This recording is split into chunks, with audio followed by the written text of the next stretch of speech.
Nakita mo na ba ang eksenang ito sa isang lugar ng pagbabarena ng langis? Ang mga manggagawa ay nagbabalot ng isang bakal na kadena sa drill pipe. At habang umiikot ang tubo, unti-unting humihigpit ang kadena. Ito ay bahagi ng proseso ng pagpapalit ng drill pipe sa isang oil rig. Habang nagbabarena, ang drill pipe ay nakakaranas ng matinding puwersa.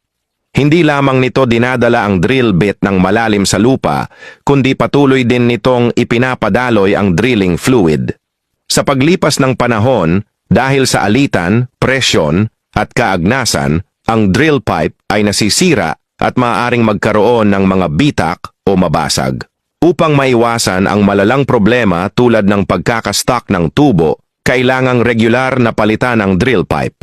Kapag nagpapalit ng drill pipe, ginagamit ng mga manggagawa ang underground na kagamitan upang hilahin palabas ang lumang tubo at ikonekta ang bago sa drill bit.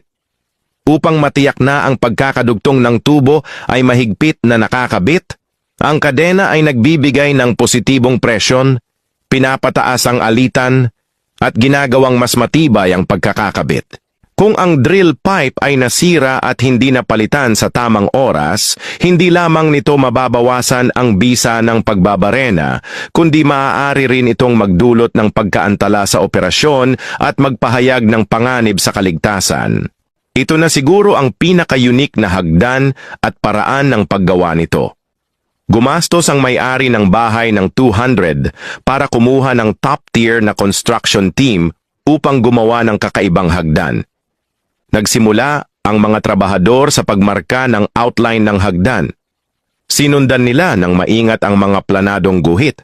Ang prosesong ito ay nangangailangan ng mataas na antas ng kasanayan at parang may 100 taon na karanasan para magawa ng perpekto ang hagdan.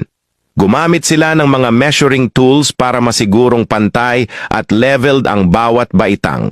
Matapos nito, ginawa nila ang hulmahan ng hagdan. Naglatag sila ng plastic film para mas mapadali ang susunod na hakbang. Sumunod, inayos nila ang mga bakal na pampatibay, steel reinforcement bars, sa bawat baitang ng hagdan.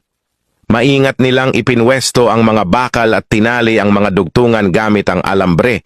Pagkatapos mapagsama-sama ang mga bakal, pinalibutan na nila ito ng mga kahoy na tabla. Doon na sila nagsimulang magbuhos ng halo ng semento. Matapos ang pagbuhos, gumamit sila ng makina para matanggal ang mga bula ng hangin sa loob. Nang maging pantay na ang ibabaw, hinayaang tumigas ang semento. Pagkatapos tumigas, tinanggal na nila ang mga kahoy na hulmahan. Sa huli, nilinis nila ang buong hagdan. Tapos na ang matibay at magandang hagdan na ayon sa mga trabahador, maaaring tumagal ng hanggang 100 taon na walang sira. Ano sa tingin mo? Astig, di ba?